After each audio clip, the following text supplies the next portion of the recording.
Good morning, everybody. Well, it's morning time now while I'm filming this video. Sorry I haven't posted in a while. Just had a crazy week, so I didn't post anything last week. Like last week was fucking bananas. So I might do like a life update because you guys are like my little personal diary here. But yeah, last week was freaking bananas. Right now is just something that I just kind of want to talk about. If you guys have watched my Love Without Fear video, this is like a follow up story time, I guess. That video wasn't really a story time. It was just like, oh, I met this amazing guy, and he's like trying to get me to see life in a different view, I guess. And it's like trying to tell me to just follow him. Let me take care of you and your kids. That whole cliche stuff. You ain't got nothing to worry about. He's an older cat. And Lord, y'all, hell no. Like, I had to start letting my guard completely down. For fucking what? I don't motherfucking know. Like, I still believe in loving without fear. Don't get me wrong, because I feel like as just human beings, everyone has been hurt. Men have been hurt, women have been hurt. So it still is kind of productive if we just sit here and be like, oh, well, I'm just not going to date anybody. And every guy that I meet, I'm going to look at him like he ain't shit. It is some good men out here. And I didn't already bounce back already. Okay. But not really. I still have trust issues. But I have already started seeing another guy because I'm not the type to mope around. He could be the rebound guy. I don't know.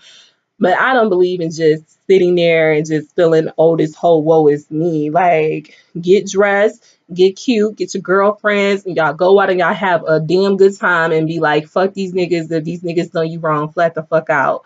Like, oh my God. And by this man being just 14 years older than me, I'm 27, this dude is 41. I just thought he would be more mature and be more of a man of his word. And he wasn't. I don't even know why I thought that. Hell, my son's father, I'm a single mama to the T.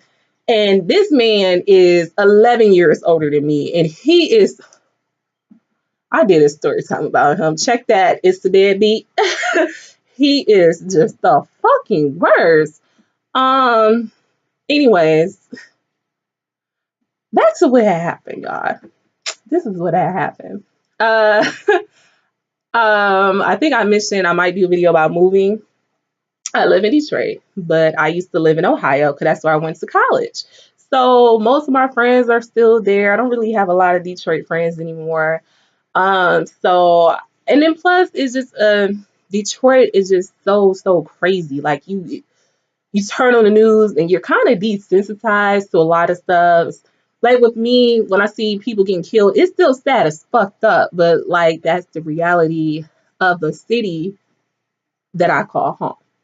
So there's really nothing I can do about it. I mean, people out there, maybe you live in Chicago or somewhere out in New York or I don't freaking know, Baltimore, something like crime filled cities. It's like it's sad and you try to help out and do more, but it's not so much realistically that you can do. But it's still draining that every time you turn on the news, it's just like, damn. Every time we wake up, it's like five different murders. So it really breaks my heart when it's involving the children. And that's like one reason that I want to move. It's like it's kind of bad out here to raise your child in a city like Detroit. Like this is my home, don't get me wrong. And I want to see it excel, but I still have these two little black little boys that I'm responsible for and I have to raise the best way that I know how, especially doing it on my own, predominantly white. Right now I'm doing it by myself. Maybe the heavens will open up and send me a man that will help me raise these kids. But right now, it's just me. And so I want to move back to Ohio. So this is where things start getting interesting. So the guy that I was dating, he knows that. Mind you, the part of Ohio, I mean, I kind of do want to go down to the bottom. If you know, Detroit. We're kind of sitting at the border, not right on the border, but we're about like an hour away from the, border of Ohio. But where I want to go is about 3.5 hours down, like by Dayton area, maybe Cincinnati, maybe. But Cincinnati's right there by Kentucky. So I am going a little ways. But it's still not that far. Like, if you live in a big ass city like Detroit, you can spend damn near an hour just in a car going from the east side to the west side. Like, let's be real. So I feel like it's not that far. I made that drive several times. My friends come up here several times throughout the year, and it's not that big of a deal. And I feel like if you want me, you would support me in this. But I guess in his way, it would put a strain on the relationship, which I can see it hindering our relationship because at that point, right now I'm like 5 minutes away. So I will go from being 5 minutes away to 3.5 hours away. But anyways, that Negro ain't care no fucking way. I don't even know what his purpose of pursuing me. Y'all, I feel like I'm the type of woman when I really like someone, you will know. I go out of my way for you. Like I'm on Shutterfly making a cute card for him. Like I just love little cute stuff like that. Melt it out to him. This nigga won't even come and bring me Chipotle if it's out his way. Like you can just tell when someone is really there for you. Although it's this quiz called love language. I'm gonna touch on that. That might be a whole different video. I know I'll be going on rants. So I might do a few videos this week while it's like kind of fresh in my mind. But some people show you that they love you in a different way. Me, I'm more of like of a gift giver, do stuff for you, clean up at your house, cook for you, that type of stuff. And I guess his love language is like being a provider. So he's like, well, you could just come and stay with me. I don't want you to move. And I'm like, well, I have to. My living situation is just like crazy. And he's like, well, just come stay with me. And I'm like, oh, I have 2 kids. You're like a bachelor now. Your kids are like grown. It's just you. Your daughters come over every once in a while. So he's like, nah, it wouldn't be that big of a deal. And I'm like, but what if we break up? You get on my nerves sometimes. Like, I'm so transparent in relationships. Like, if you get on my fucking nerves, I'm just gonna flat out tell you, like, I can't stand you sometimes. You want to fuck shit out of you. But so he's like, nah, it wouldn't be that bad. I'm like, but then what if you decide to leave me and my 2 kids are there? And he was like, well, you have a job, work. I work from home. It was like, just stack your money. It was like, I will give you money and go from there or whatever. So if you want to leave, stack your money. So if you want to leave and get out, you have the funds to do so. Sound good and dandy, right? No, no. Anyways, this man got on his knees and begged me to stay. Because at this point, I was like, well, we're falling out every other day. You want me to move in with you? I don't think that's realistic. I've never ever lived with a man, y'all, ever. I'm 27. I just I just want to really, really be sure because I know me. Like if I'm mad at you, I don't want to fucking see you. And if you live with me, then I gotta see your ass. Um, but we even discussed that. He was like, well, hell, I'll just go get a room for a couple nights till your ass calm down. I'm like, whatever. I don't calm down. I'll still be mad a month later. I'm just that type of person. But anyways, so I had basically broke up with him because I'm like, he's not giving me that attention that I feel like I need and deserve. Like I asked him to do simple things, buy me a card, buy me some flowers. Hell, go pick a flower from somebody's garden. I don't fucking know. And he can't even do that, guys. Like he just always feels like I'm asking too much for simple shit just to make me smile. Make me smile. This man promised me that no matter what, every day he would make me smile. It hasn't happened. Although every day I try to make him smile. Like I don't get it. I don't get it. I start feeling like I was pursuing him instead of the other way around, which is not a bad thing, I guess. But if I'm telling you I need attention, like I'm sorry, when we need attention, we do. I'm not okay with you having work meetings at 10 o'clock at night, but that's your job, dude. Like, that's another fucking thing. This man was just always seems so shady.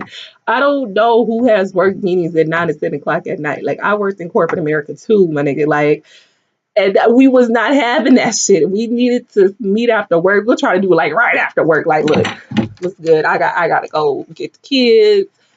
What you need to discuss right now? Like, or we would go do brunch or something on a Saturday. Like, never would you see me with my coworkers at 10 o'clock at night. And it would interfere with us because he'll be like, oh, yeah, I'm going to come get you. Guys, no, still don't have a car again yet. So you can refer back to the other video I did, hitting rock bottom. But so he's like, yeah, I'll come get you and whatever. And it would just turn into a whole other thing because he would just be busy, just constantly busy. And to the point I thought he was lying about just that whole working late. I don't that late. You get up at 5, but then you guys just have a work meeting at 10, 9 o'clock at night. Anyway, so I was like, I can't do it no more. Because I keep telling you I feel slighted and you have done nothing to make me feel comfortable. I mean, I thought he cared. Came to my house, y'all, left work. He gets off at 5. So I'm just like, try la la la around the house, da da da. I had logged off work at 4:40. So I'm like cleaning, prepping dinner. I look out. I see his little what type of car he got? I see his little Mercedes outside. I'm like, shouldn't you be at work? So I'm opening the door. I'm like, what's good? He said, I just really need to talk to you. You was just on 10 and I just want to get this stop right now. I left work. I got my computer still plugged up. And I'm like, well, he had his laptop open in the car. And he's like, I just need to talk to you. Discussed everything about how he felt. Heard it all before. Blah, blah, blah, blah, blah, blah, blah. Shit don't change. But then what softened my heart and reeled him on back in, this grown ass man got on his fucking knees and was like, don't go, Shantae. I feel like I don't want you to leave me. The whole you moving thing, just try it. Just move with me. Try. Try. Like, what do you need from me? What do you need? And I told him what I needed from him. I need to see you more. I need you to actually put in effort more. He's like, whatever you need me to do, I'll do. And like, this grown ass man got on his knees and I'm thinking the only time men get on their knees is like when they about to propose to your ass. Not think I knew he was about to propose. It wasn't that. But like, you know what I mean? It's kind of serious for a man to bow down to his woman. So I was like, okay, maybe he's serious. I even after he left, I got my homeboy and I'm like, hey yo, he did this. My homeboy was like, that nigga love you. it was it's like that man loves you. If he got on his knees and begged you to stay, that man loves the fuck out of you. I'm like, you right. Let me go ahead and see if we can get this thing popping. Let's start by just seeing each other more, actually going like on more date days and things like that. But from the moment he left my house, shit didn't change. Nothing changed. Nothing changed. Absolutely nothing changed. Anything that made it worse because I'm expecting him to do something else and be a different type of man than he is willing to be. He ain't able to give me that. He ain't able to be that type of man that I need him to be. I don't feel like I have to teach a 41-year-old man how to court me and how to keep me happy. I don't ask for much. I'm not materialistic. I'm like I don't like those extravagant dates where we go to 5-star restaurants. Like, yeah, it's nice every once in a while, but it's this restaurant downtown called Bay State. They got the best hot wings ever, and it's also a cute date spot. Like, kind of by the river, like a block from the river. I mean, they have like live jazz bands, great food, great drinks, and it's not that expensive. It's actually like really affordable, but it's still like the scenery is just amazing. Plus, it's black owned, y'all. You know how I feel about my black owned businesses, so it's also black owned. Like that's my favorite date night spot. I can't even. This nigga go to they say with his fucking niggas. A matter of fact, he was like, I'm like, how come you can't plan anything with me? And then he was like, "Cause you got the kids." I'm like, and then I can find a babysitter if you plan it with me. This nigga looked me dead in the face and was like, "You're right," because I'm going out to drinks Saturday with my homeboy. This was like on a Wednesday. So I'm like, "Oh, so you got a date planned with your homeboy?" But you can't sit here and be like, "Okay, Saturday is just strictly for LaShante. I'm going to take her out. Shante, look, get you your babysitter because we're going to go out. Just me and you, some one-on-one time without the boys." And that's all I've been asking for. And he acts like it's pulling teeth. And he's like, "Well, you can't really do the spur of the moment thing." And I'm like, "My nigga, you can't either. It's been times I'm like, hey, you free?" "No, I got a work meeting." "You free?" "No, I got this." "You free?" "No, I got."